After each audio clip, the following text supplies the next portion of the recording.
Well, I just want to start by thanking our fans and especially our student section for coming out in force tonight. And also like to thank Dom and Neil, who just kind of in the spring just saw this as a rare opportunity, and David, of course, who leads them to try to generate some excitement around the things that we're trying to get done here. And unfortunately, we couldn't get it done for our fans tonight, but just to have the student section packed like that, I thank them, and it does make a difference. And unfortunately, we didn't get the win for them. That was a disappointing game. That's a good football team, a really good football team, and I felt like it was neck and neck, and we were fighting hard, and then we imploded a little bit there at the end of the third quarter. We had the 2 PI penalties that gave them a chance to go score. And then Victor breaks that run, and we have the unsportsmanlike conduct, so we're having to kick off from the 25, and then we have the late hit, and now they got the ball on the 27-yard line, and they score, and they regain that momentum very, very quickly. And so we have to be more poised as a football team in those moments and make better decisions so that we don't have self-inflicted wounds. Offensively, we need to throw the ball better. It's hard to throw against the type of defense they're playing when they got the lead. They're rushing 3, drop at 8, rolling up on both wideouts, and making you check it down. That's not easy. That last throw by Joe, people probably ask me, what happened. I don't know the answer to that yet. I think that somebody broke off a route that they shouldn't have, but I want to confirm that and verify it. Otherwise, I think Joe kind of showed us what we like about him, which is poise, composure, the ability to extend a play, make good decisions. That interception at the end was unfortunate. Our plan was to try to get it to about the 32, call timeout, kick a field goal onside kick, see if we could get it and tie the game up with a Hail Mary or something there at the end, but we didn't get that chance. So, we've got to be able to throw the ball better and run the ball more consistently. Defensively, I think the story of the night was their quarterback eluding our rush, and we had a plan for it. We don't necessarily spy a quarterback and rush 3, but we'll rush 4 and cover a quarterback. He made some people miss in the open field. We missed some tackles. I got to do a better job of making sure we put those guys in position to make some of those plays. We were close to getting him all night. And to his credit, he was able to get loose and make plays with his legs. I have tremendous respect for him as a competitor. He made the plays that he had to make when they needed to be made. So I think we're all disappointed. We didn't show up tonight to lose the game. We didn't show up to play it close. We didn't show up to well and come close. We showed up to win. So it's a very disappointed locker room. But we'll bounce back. We'll grow from it. And I'm excited about our team. I'm excited about the direction we're headed as a program. I'm excited about our fan base. I'll tell them this, just keep coming out. Just keep coming out. And you'll see this team continue to improve, and we appreciate it. So with that, I'll take any questions. Okay. How much did the third down? Walk out. The third down conversions hurt because they were like 8 for 15 and you were only like 4 for 12. Yeah, and that's always going to be an issue when it's that lopsided. And like I said, when they were given those 3rd and longer passing situations, they could just drop 8. It's hard to find things in there. And so, part of being good on 3rd down is being good on 1st and 2nd down. So they can't play that defense against you. And then the same thing is true on defense. We didn't get him into enough 3rd and long situations, and then he beat us with his legs. And so, they stay on the field, we're off the field. That's bad business. We don't like that. Jim, did you know Victor would get flagged right as he went into his summer? No, I didn't see it. I knew he was going to score, and my mind went to what do we do next? And then I saw them flag him. I didn't even see him dive into the end zone. And we've just got to make better decisions there. They're going to call it. It is a rule. And we've just got to be better than that. Nobody feels worse than Victor. He breaks off a great run.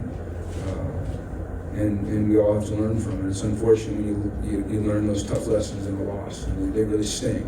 They really sting. What kind of camp did he have for you? What kind of what? what kind of training camp did he have? Victor, Yeah. he had good, solid. I think all of our running backs did, and I thought they ran the ball pretty well tonight, when we could run the ball. I thought Devontae did a nice job, and Victor did a nice job, and I think Bruton got some good carries. Joe did a good job pulling it and running when he needed to. But, Victor had a great camp. Victor's an explosive kid. Victor's hard to catch. He's got really good speed. I think that people underestimate how fast he is. They couldn't catch him. He's an explosive runner. He finds a crease and he can take it the distance. And he played well. I don't want his game to be defined by one play because that wasn't the play that hurt us. There was a bunch of plays there at the end of the third quarter, start of the fourth that hurt us. So we have to be better than that.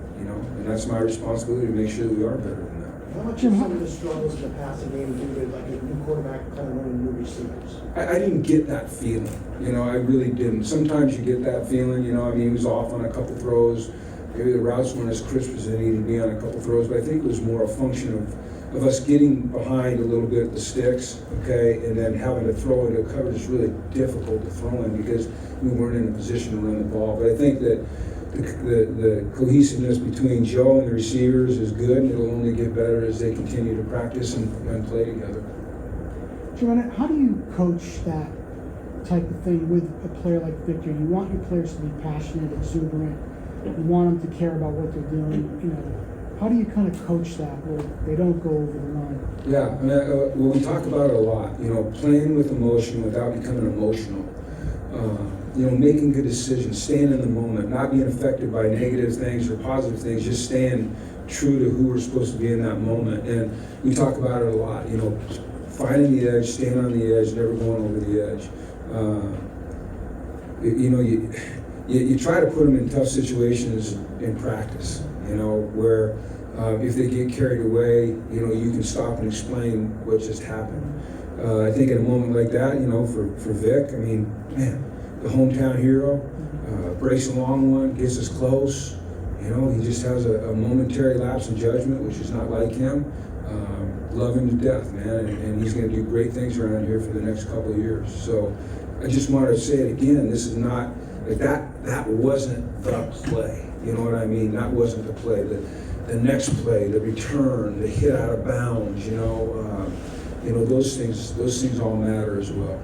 Is this a team that has to play with the lead, or do you believe that as Joe gets familiar with his receivers, you can make plays even against tough defense? Yeah, I do. I think we will be able to make plays against tough defense. But, one thing we have to be able to do is run the football. To create some third and manageables so that we're able to be a little bit more effective in the pass game and we can push people out of playing a double cloud type of concept like they were doing tonight. But I have high hopes for our passing game. I think that you'll see it improve dramatically through the year. I think Joe will become more comfortable with our receivers, and our receivers will get, those guys that started the game tonight, none of them played last year here. Cam Ross did, but just a little bit at the end of the year. So it was kind of a new group. So, we're going to grow and we're going to get better. And I'm looking forward to seeing us come back and go back to work. It stings right now. It really stings. We felt like we had a legitimate chance to win that game. We fought it to the end. And when you don't get it done, it's tough. Time for one more? Yeah, Jim, I know it's not what you show up to do, but when you take a step back and look, you were this competitive against a team that a year ago was 41-10. 31-0 at half. Yeah. So do you take something from that? It's interesting. I do, but I hate to talk about it because I think it sounds like an excuse, and I think it sounds like I'm compromising. But if I take a step back, like you said, and I said, where are we as compared to a year ago against a team like North Carolina State, who's a really good football team, I do see the progress. But what's discouraging is when you see the progress, but you know the problems that hurt you to lose a game, and they're all things that were within our control. And so as a coach, I look at it as a failure on my part when any of our players make mistakes like we made tonight. And so yeah, it's kind of it's a tough situation to be in sometimes because you are encouraged, but you're discouraged at the same time. I don't know how to explain it other than that.